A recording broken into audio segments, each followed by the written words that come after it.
This is a film on Messy Play by Jade Pitt, Hannah Kippax, Sophie Robbins and Alicia Soul. Messy play, which is also known as sensory play, has shown to be one of the more enjoyable forms of creativity. It gives children the freedom and chance to explore and gain experiences through the different and uses of resources, according to Duffy in 2007. Messy play can cover different forms, including the use of sand trays, water trays, mud, Play-Doh, and paint, to name a few. And messy play is the heart of this theory and cognitive development due to it being hands-on and sensory. Not only is messy play important for cognitive development, it is also important for physical, language and social and emotional development. Due to it being hands-on, working on those fine and gross motor skills, it also promotes language development due to describing the textures and smells, along with social and emotional development of trying new things alongside and with other children. Messy play has endless opportunities and experiences, which is now going to be shown. Messy play provides so many opportunities to explore creativity due to it being an open-ended activity. Messy play activities allow children to participate on their own terms as there is no boundaries or right way to do it. Groupman 2018. As you can see in the images, the opportunities of experiences and learning are endless. Flick 1993 relates that hands-on activities usually emphasise students' intelligences, which is also supported by such theorists as Piaget, Dewey and Bruner. As Dewey 1938 stressed the importance of how children learn best through hands-on experiences, and that is exactly what messy play is. Messy play and materials allow children to make open-ended choices, enabling them to express their creativity and support their independence, leaving the child in control to explore and have the freedom to get their desired outcome. DCSF 2009. Messy play also develops the characteristics of a child in terms of play and exploration, and creating and thinking critically, which boosts self-confidence and encourages the use of imagination and creativity through trying new things. Sharp 2004.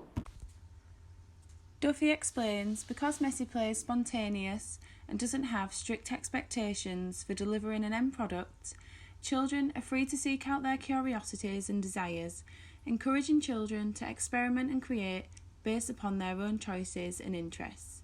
However, according to Sacre and Isaacs, Montessori education emphasised having constraints as well as choices in order to aid children's creative thinking. The environment is set up by the educator with materials intended to enhance development, and children can move around the classroom freely, choosing what activities to participate in. Bandura agrees, stating this allows children the choice to repeat an activity or to not take part but observe, as some children learn by observing others. Considering this information has prompted me to think about my own practices within the classroom, and how enhancing children's creativity can be accomplished using different approaches, such as Montessori's views on choice. Future Ready Schools 2019 states that many schools are changing their cupboard units for mobile ones, therefore they are able to adapt and rearrange the indoor space to become more stimulating for children. This encourages creativity because the children are able to explore around the classroom independently. Wardle 2019 quotes Montessori's classroom, stating that there are low shelves in different areas of the classroom. In this video it shows that there's sand, water, paint easel and a mark making station where the children are able to explore different textures while having the safety and provision inside. Turner 2015 states, outdoor play increases children's blood circulation, therefore increasing the amount of oxygen to the brain. So when children have messy/sensory play outdoors, such as mud kitchens, they are able to develop further while exploring the mud and ground around them, which sparks much more curiosity. Groupman 2018 highlights Piaget's theory of development. The two stages of sensory-motor stage and pre-operational stage, ages 0 to 8, both of these states that children need to experiment while they are playing and explore their surroundings.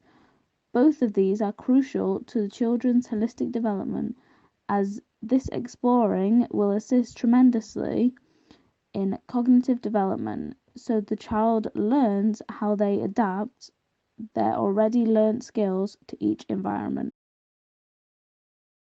Sharp 2004 states that children's creativity level relates to their level of development, which in itself takes time to progress, and every child will develop at various speeds. Russ 1996 makes a connection between children's creativity and their psychological processes, as they mention that children have divergent thinking and they are able to transform their thinking depending on the activity they are participating in. Therefore, this links to creativity in messy play because at first younger children will be making marks and feeling more of the sensory side of the resources used. But as they develop psychologically, the children will distinguish between different marks made and will be able to describe the textures, if they are soft, hard, smooth, rough, or squidgy.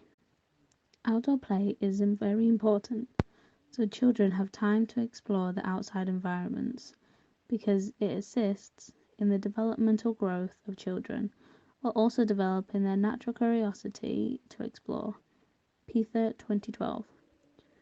This would impact on their psychological development as it would encourage the children to be more creative outdoors. Theorists, like Lev Vygotsky, believe that there was a huge benefit to supporting a student with and without the support of an adult.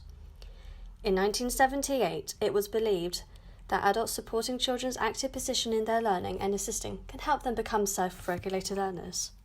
This can link into the theory of messy play, as the adult often helps lay out the different uses of materials and objects which are used within the setting. In contrast, Piaget believed children construct own thoughts and understanding of the world based on their experiences. In a setting where adults help the children with the messy play activity, the adults could ensure the type of play can link to the earliest foundation stage guidance to help children with their learning and development. We are now going to look at some international perspectives on creativity and approaches. A study by Pasanka found Montessori schools excel creatively against conventional schools. Although there are some rules, children are still given the opportunities to experience and develop their imagination and creativity through sensory exploration. Lev Vygotsky explains, "My actions do not create anything new, but rather are based on a more or less accurate repetition of something that already exists," suggesting the process of creation is facilitated by our experiences. Similarly, according to Goodwin, the Reggio Emilia approach involves children being at the centre of their learning. Reggio facilitates the development of creativity by allowing time for experiential learning, open-ended projects, imaginative play, reflection, and an emergent curriculum completely guided by children's curiosities, constantly evolving as they grow.